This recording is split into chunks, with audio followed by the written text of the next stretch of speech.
여우 같은 마누라와 토끼 같은 자식을 둔 40대 가장입니다. 저는 5년 전에 있었던 경악할 만한 사연을 가지고 있답니다. 그동안 제 과거를 멈추고 살았는데 오늘은 허심탄회하게 고백하고 충고와 격려를 받았으면 하는 마음으로 글을 적어보겠습니다. 저는 대학에 졸업하고 스펙을 쌓아 대기업에 힘들게 취직했어요. 처음 회사에 들어갔을 때를 생각하면 세상을 다 가진 기분이었죠. 하지만 회사에서 시키는 일이 워낙 많아서 시작부터 힘이 들더군요. 야근은 자율적으로 하는 것인데 신입들은 눈치를 보고 당연하듯이 늦게까지 주어진 일을 마치고 집에 들어가야 했답니다. 그래서 전 회사에 들어간 애에는 회사와 집 말고는 아무것도 하지 않고 지냈어요. 사람들은 대기업에 들어가서 좋겠다, 부럽다라는 말을 많이 하는데 일은 생각보다 힘들고 많아서 스트레스가 많았답니다. 그런 직장 생활에 찌들게 되었더니 여자친구는 고사하고 취미생활도 거의 하지 못했습니다.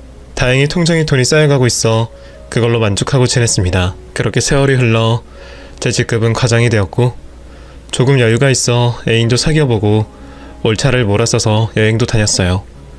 돈도 많이 모았고 앞날도 창창하니 이 정도면 결혼 준비가 다 된 것 같아 좋은 여자만 만나 결혼만 하면 더할 나위 없을 인생일 것 같았습니다. 제가 능력이 있으니 가정을 잘 돌보는 야무지고 지혜로운 여자면 충분하다고 생각했죠.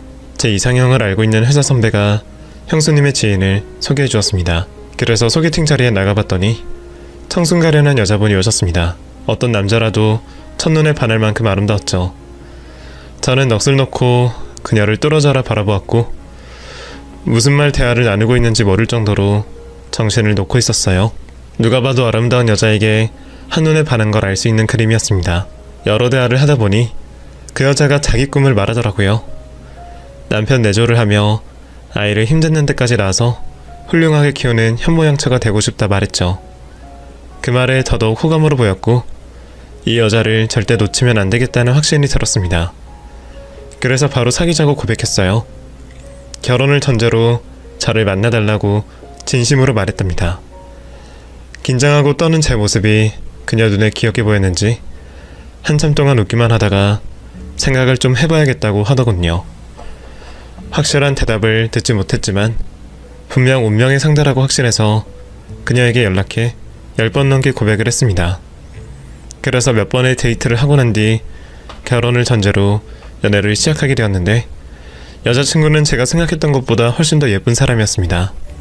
외모도 훌륭하지만 마음이 어찌나 비단결 같던지 사랑에 빠지지 않을 수가 없었답니다.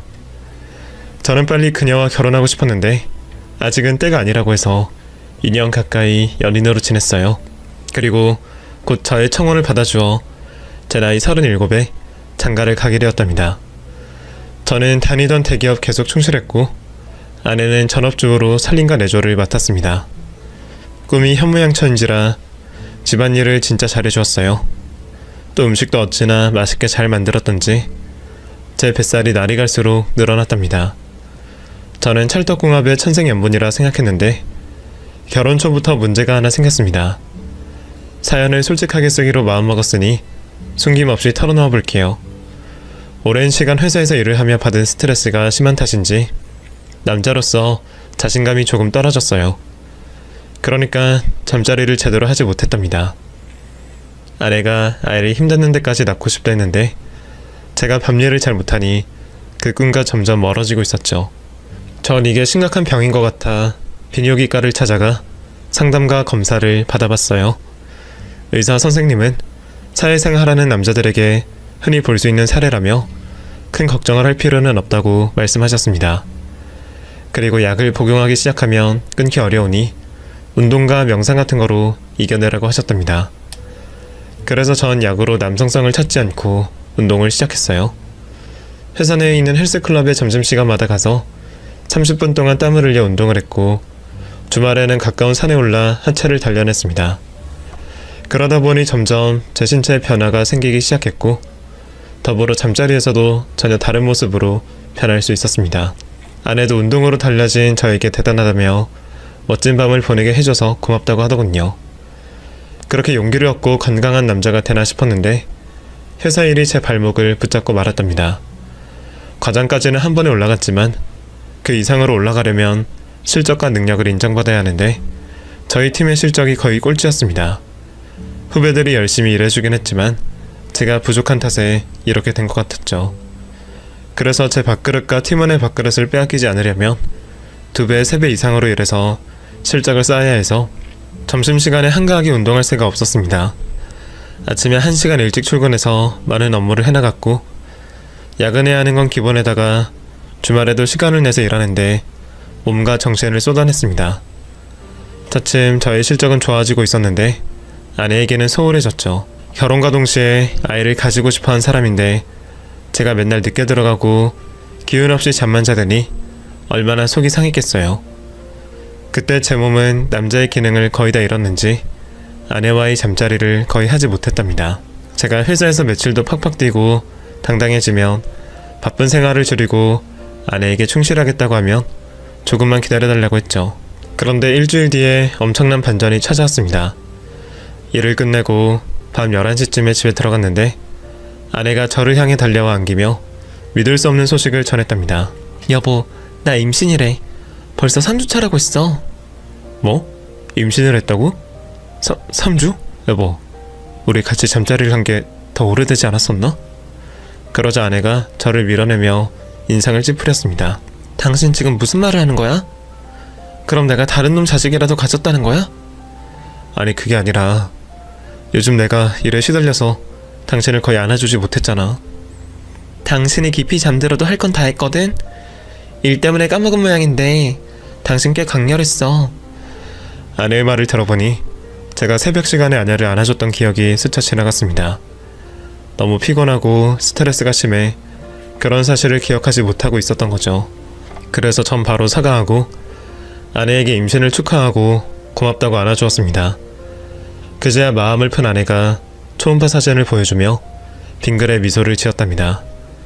그리고 가장의 어깨가 조금 무거워져서 회사에서 밀려나면 큰일이 날 것 같아 정신을 10배 이상으로 차리고 다른 팀 가장들보다 윤곽이 진해지도록 업무에 최선을 다했답니다. 한편 아내는 임신한 동안에도 집안일과 저의 내조를 훌륭하게 잘해주었고 임신 중에는 몸을 아끼려고 해서 잠자리를 거의 갖지 않았어요. 그 말을 듣자 다행이라는 생각이 들었습니다. 안 그래도 몸이 따라주지 않는 상황인데 아내에게 당분간 미안해할 일이 없는 것 같았죠. 이듬해 아내는 건강한 아들을 출산했습니다. 귀엽고 잘생긴 아들을 품에 안아보았더니 세상에서 못할 일이 없을 것만 같았답니다. 목숨 바쳐서 처자식을 먹여 살리고 끝까지 뒷바라지해줘서 모자라지 않은 가장이 되겠노라 맹세했습니다. 1년 뒤 차장 진급 심사가 있어서 더 바쁘게 일해야 했습니다.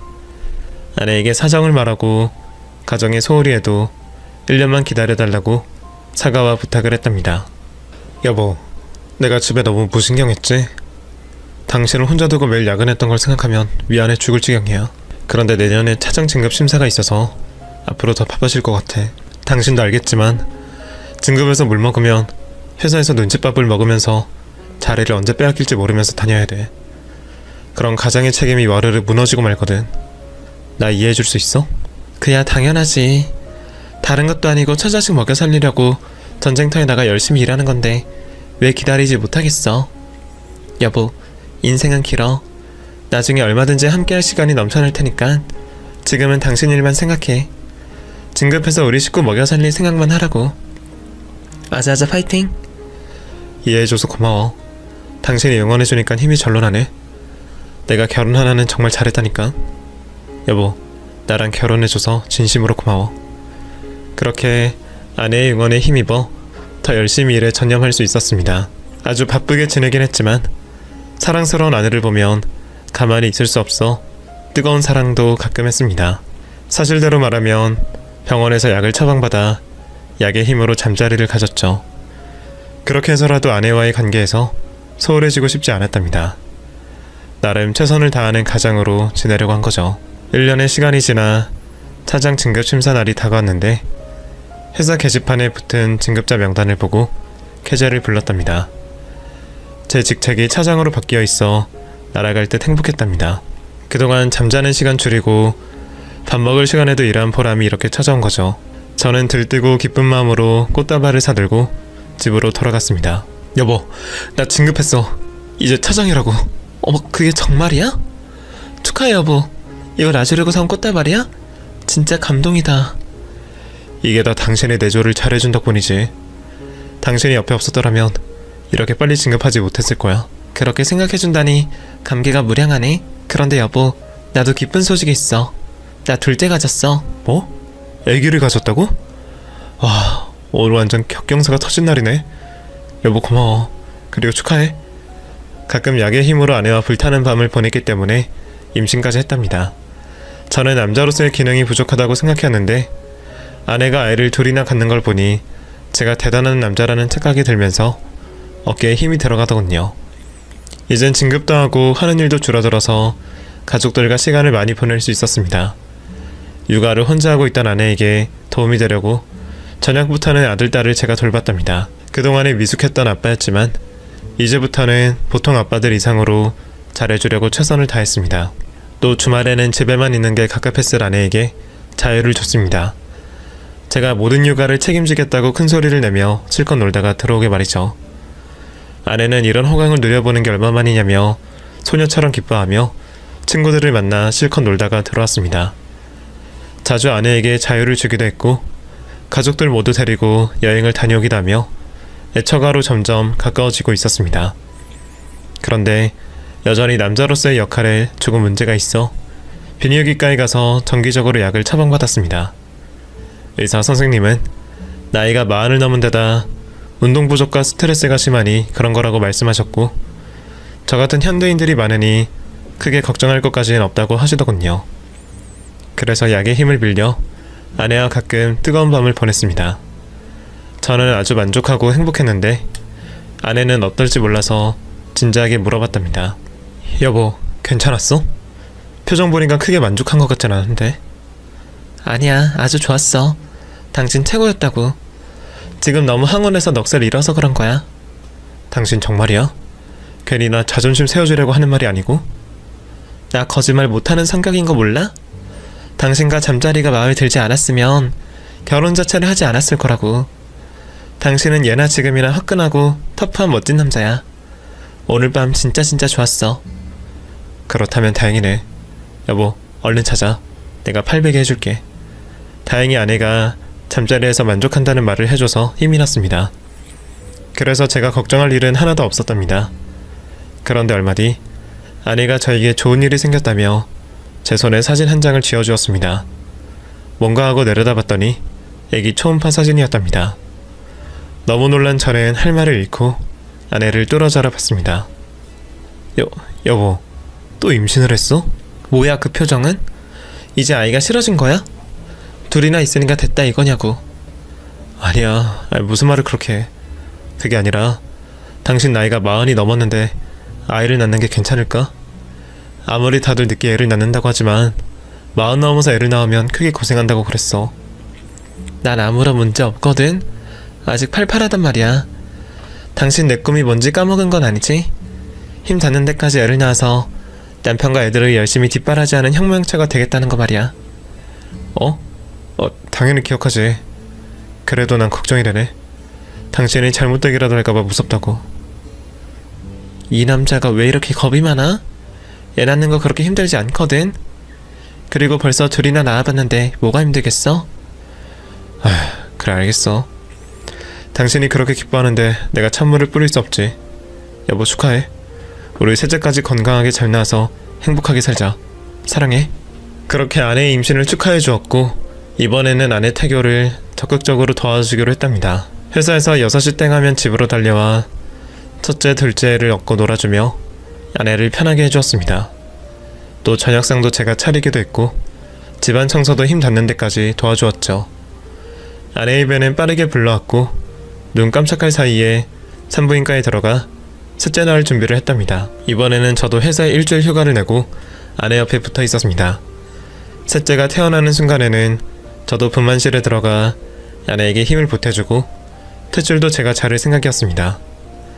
이윽고 아내와 분만실에 들어가 유도 분만을 시작했는데 셋째 딸은 아내를 하나도 힘들게 하지 않고 순풍하고 태어났답니다.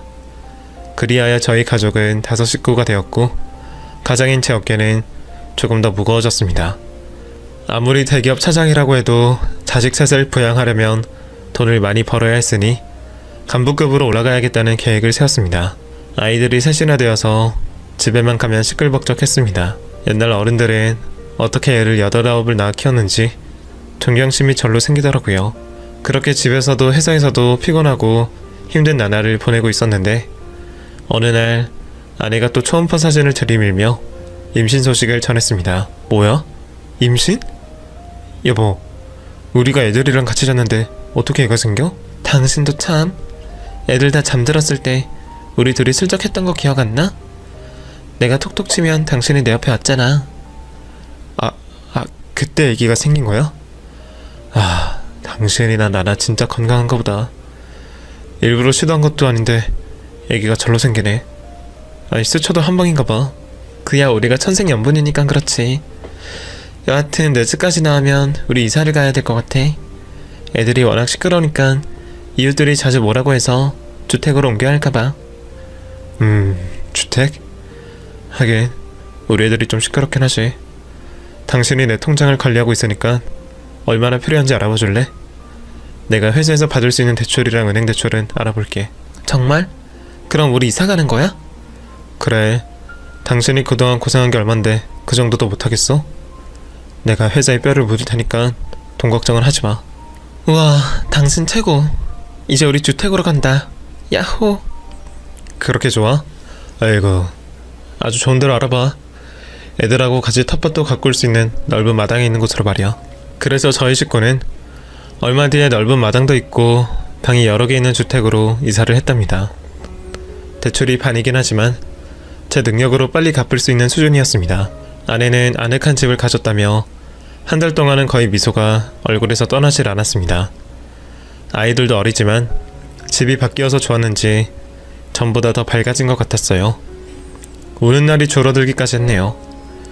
이사한 집에서 태교를 건강하고 편안하게 한 아내는 넷째 아들을 순산했습니다. 이로써 저는 사남매 아빠가 되어 어깨가 더 무거워졌답니다. 양가 부모님과 친척들은 아이들을 많이 낳고 행복하게 잘 사는 걸 보시고 엄청 기뻐하시고 좋아하셨습니다. 뿐만 아니라 회사 동료들이나 친구들이 하나같이 재밌게 산다며 부럽다는 말을 귀에 딱지가 않도록 들었습니다. 그런 말을 들으면 힘들다가도 다시 기운이 나기도 했습니다. 또 일하는 중간중간에 아이들 사진과 아내 사진을 보며 힘을 냈습니다. 그러던 어느 날 절친한 친구에게서 연락이 왔습니다. 이혼을 했다며 소주 한잔을 하자고 하더군요. 친구 내에는 성격이 둘 다 온순해서 싸울 일도 없는데 왜 이혼을 했을까 하는 의구심을 가지고 술집으로 들어갔습니다. 친구 녀석은 먼저 도착해서 소주 한 병을 비웠더군요. 저는 안타까운 한숨을 내쉬며 친구에게 물었습니다.